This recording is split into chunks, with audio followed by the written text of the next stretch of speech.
Jessica Wongso was born in 1988 in Jakarta, Indonesia, into an exceptionally wealthy family. The youngest of three children, she was raised by her parents, Imelda and Winardi Wongso, in an environment of extreme luxury.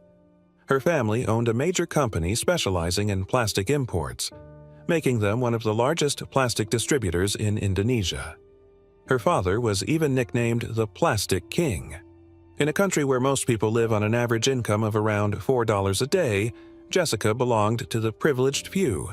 She always had more than she needed and never lacked for anything. In 2005, Jessica's parents moved to Sydney, Australia, as it was a key market for their business. They purchased a beautiful home in Double Bay, one of Sydney's most exclusive residential areas, where even a small plot of land could cost millions. For more space, Jessica's father bought two adjacent plots. However, for reasons unknown, Jessica did not move to Australia with her parents and siblings. She stayed behind in Jakarta to complete her high school education, surrounded by a staff of servants who took care of her every need.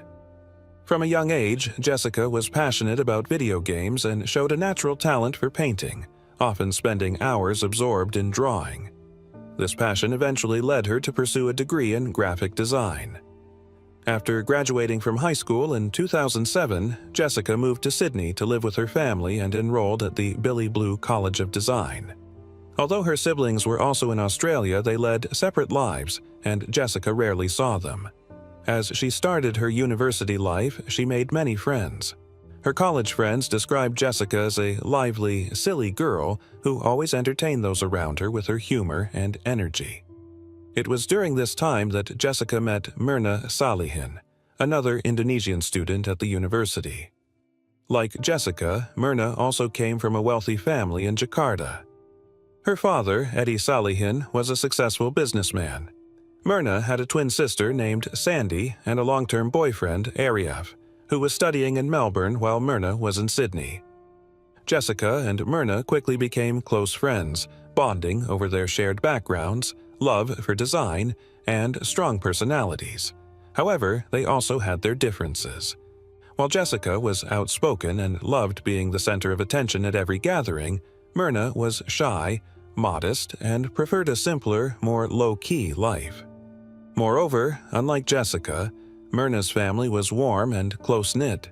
The university years were some of the most memorable for everyone. Jessica and Myrna often went out with two other classmates, Hani and Vera, who were also international students from wealthy families in Jakarta. Time passed, and eventually graduation day arrived.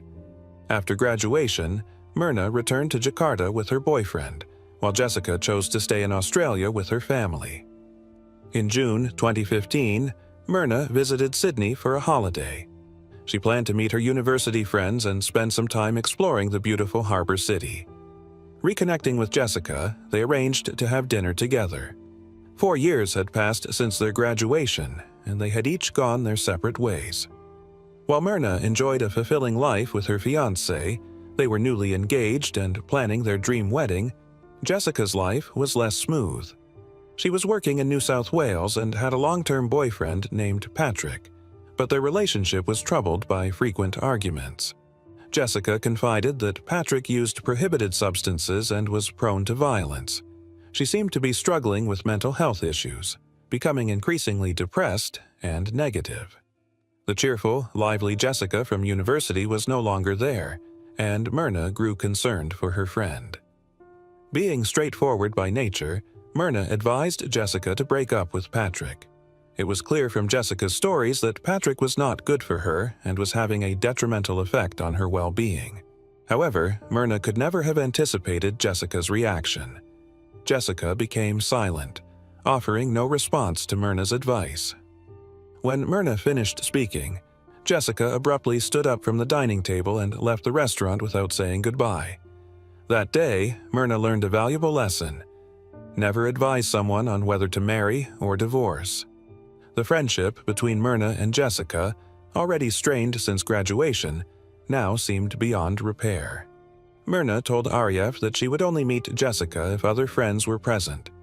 Myrna felt uneasy about seeing Jessica alone, but Arief reassured her not to overthink it. After all, Jessica was in Sydney and they were in Jakarta. They no longer had many mutual friends and life had moved on. In November 2015, just 5 months after the awkward encounter with Jessica, Myrna and Ariev celebrated their fairy tale wedding in Bali. The ceremony was beautiful, filled with friends and family, but notably, Jessica was not among the guests. Myrna, admired for her beauty, intelligence, and wealth, seemed to have it all: a loving husband and a life that appeared picture perfect. Meanwhile, across the ocean, Jessica's life was unraveling. In August 2015, she crashed her Audi A3 into a nursing home at 2 a.m. while intoxicated. The car plowed through a brick wall, stopping just inches from the elderly residents' sleeping quarters.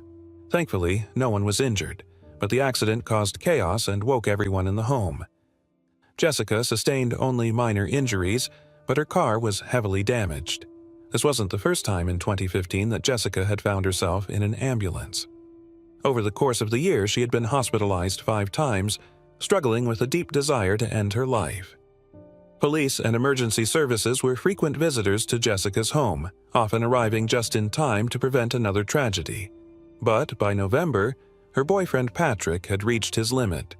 He sought a restraining order to keep Jessica away, exhausted by her relentless harassment.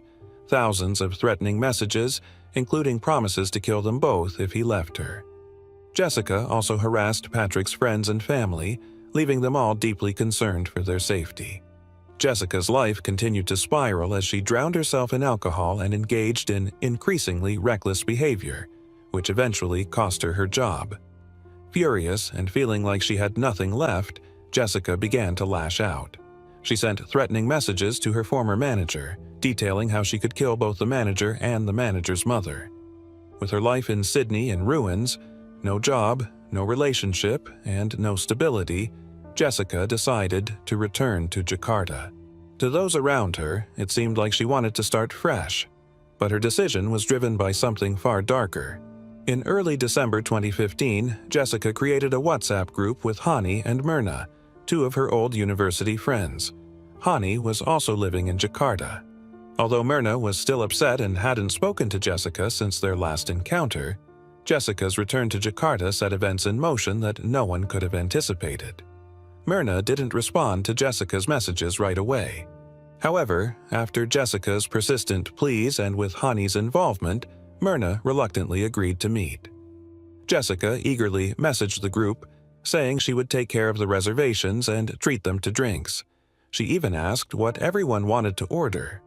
Myrna mentioned she liked Vietnamese iced coffee but said she would order it herself when she arrived.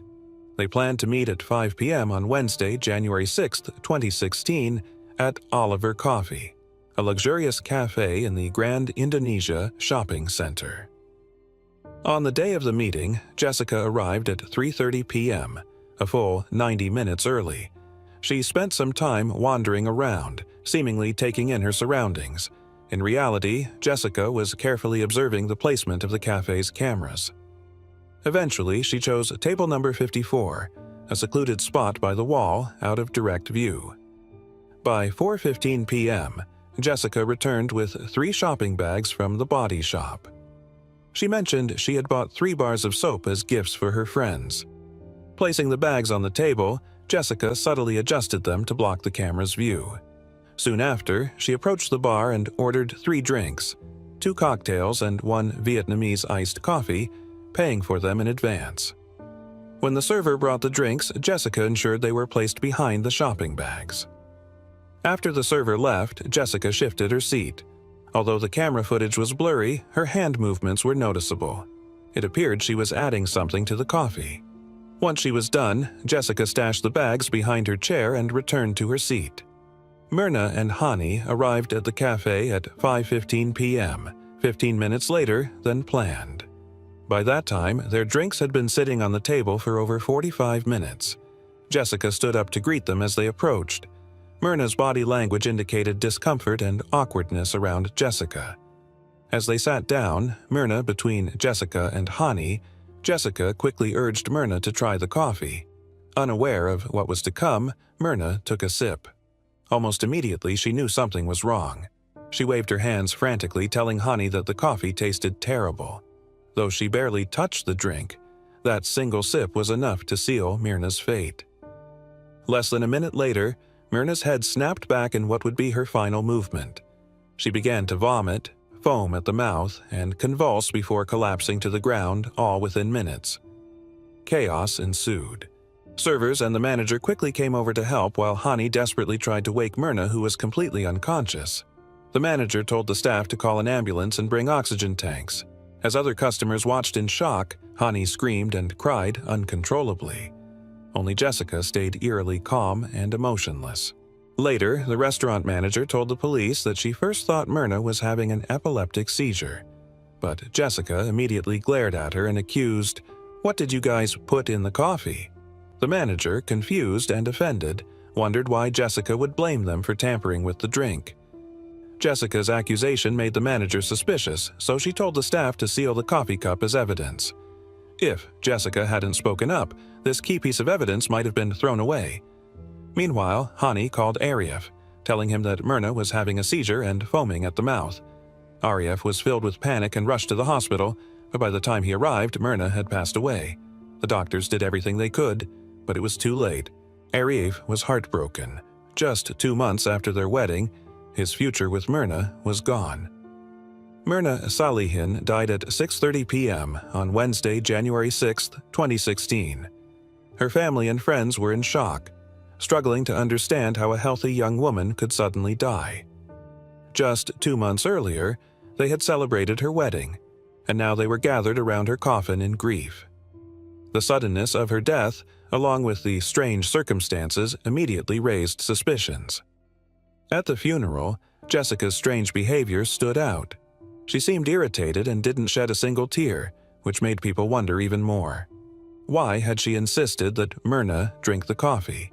Why had she ordered it 45 minutes before they arrived? Why choose a table hidden from one camera's view and blocked by the shopping bags from another? Sadly, everything happened so quickly that no one thought to search Jessica that day. Security footage showed that while everyone else was panicking and trying to help Myrna, Jessica stood off to the side, looking around and scratching her thigh. Experts later guessed that the itching on Jessica's hand might have been caused by contact with cyanide. When asked to hand over her trousers for testing, Jessica claimed she had thrown them away because Myrna had vomited on them. But in reality, Jessica never went near Myrna after the poisoning. She just stood back, showing no emotion, and did nothing to help. It's hard to believe that a friend, a young woman like Jessica, could be capable of such a terrible act.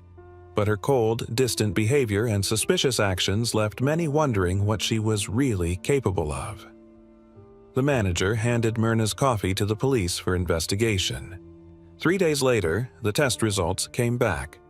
The police confirmed that the coffee contained a deadly amount of cyanide. In Indonesia, where most people are Muslim, religious beliefs often discourage autopsies. In criminal cases, the police need the family's permission to perform one. At first, Myrna's family was hesitant to allow the autopsy because they didn't want her body to be disturbed. However, the investigators worked hard to convince the family, promising that the procedure would be done with great care. Eventually, the family agreed to let the police take some samples, but they did not allow a full autopsy. On the evening of Saturday, January 9th, 3 days after Myrna's death, the autopsy was conducted, and the findings were completed by the next morning. The results showed that Myrna's stomach had bled and contained a small amount of cyanide. However, the toxicology tests found no cyanide in other parts of her body. Thanks to the manager's smart decision to have the staff seal the coffee cup, the police had solid evidence. The murder weapon was a coffee cup laced with cyanide. The question then arose: how did Jessica get cyanide? Acquiring cyanide legally is difficult, but many believed that Jessica, being smart, might have bought it on the black market. However, the police found no evidence that Jessica had ever obtained cyanide. The case shook the entire nation of Indonesia, drawing massive public interest and media attention. People followed the case closely, discussing it as if it were a crime thriller. From that point on, many rumors began to spread. After security camera footage quickly circulated on social media, most people suspected Jessica. But the big question remained. Why? What was her motive? Some speculated that Jessica had unrequited feelings for Myrna and decided to seek revenge after learning that Myrna had married eerie. Others suggested Jessica acted out of anger because she wasn't invited to the wedding and felt left out as Myrna became closer to Hani and Vera.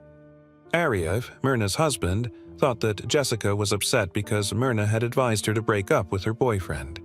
Meanwhile, Sandy, Myrna's sister, believed that Jessica killed Myrna out of jealousy. She envied everything Myrna had that she didn't, not just wealth, but also a loving husband, a happy family, and close friends in Jakarta. However, all of these were just speculations. The true motive behind Jessica's actions might only be known to her. Indonesian police contacted the Australian authorities to access Jessica's criminal record while she lived in Australia. Since Australia has laws against the death penalty, the police agreed to share the files on the condition that Jessica would not face the death penalty if found guilty. The Indonesian authorities agreed, and it turned out that Jessica's record in Australia was far from clean. She was mentioned in 13 police reports for offenses like threatening others, driving under the influence, and even having her ex-boyfriend file a restraining order against her. On June 15, 2016, 6 months after Myrna's death, the trial of the century began at the Central Jakarta Court. Jessica showed no signs of guilt or sadness. In fact, she was quite the opposite. If you only looked at the footage, you might think she had just won a jackpot rather than being on trial for murder. Jessica appeared glowing, smiling throughout the session, and even waved proudly at the press. It was clear she enjoyed being in the spotlight. During the trial, she kept a calm demeanor, often smiling at the judge and looking confident that she would be acquitted. Her wealthy family hired over 15 of Indonesia's top lawyers to defend her. The defense argued that no cyanide was found in Myrna's liver, lungs, or urine. Only a small amount was detected in her stomach, which they suggested could have been naturally produced after death. They also claimed that a full autopsy was needed to determine the exact cause of death, while the examiners had only studied tissue and fluid samples. Jessica's lawyers even suggested Myrna's death could have been from an undiagnosed illness. The police, however, never proved that Jessica possessed cyanide. On October 5, 2016, the packed courtroom and the entire nation held their breath as the final verdict was read. Jessica was ultimately found guilty and sentenced to 20 years in prison. The courtroom erupted in applause and sighs of relief. Due to an agreement with Australian authorities, Jessica avoided the death penalty by firing squad. For many Indonesians watching the lives of the ultra-wealthy like Jessica and Myrna, this case highlighted that even the rich face their own troubles and unhappiness. Afterward, Vietnamese iced coffee became a popular drink in cafes across the city, though it carried a dark association that no one really wanted to talk about. Thanks for watching. If you found this story intriguing, don't forget to hit the like button and subscribe for more true crime content. Let us know your thoughts on this case in the comments below. Do you think justice was served? Also, turn on the notification bell so you never miss out on our latest videos. See you in the next one.